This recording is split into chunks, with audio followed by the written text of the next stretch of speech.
নম্বর গ্রাম পঞ্চায়েতে একটি রাস্তার নির্মাণ কাজের সূচনা করলেন রাজ্যসভার সাংসদ। সোমবার কুমারগ্রাম ব্লকের খোয়ারডাঙ্গা 1 নম্বর গ্রাম পঞ্চায়েতে পথশ্রী রাস্তাশ্রী 4 প্রকল্পে একটি রাস্তার নির্মাণ কাজের সূচনা হল।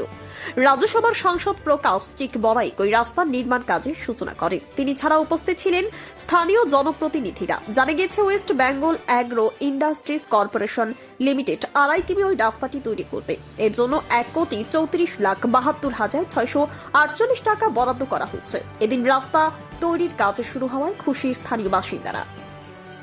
কামাখ্যাগুড়ি থেকে বাবুল সরকারের রিপোর্ট, ইউবি লাইভ নিউজ, খবর যখন আমরা তখন। আমরা খোয়ারডাঙ্গা 1 নম্বর গ্রাম পঞ্চায়েতে এসেছি।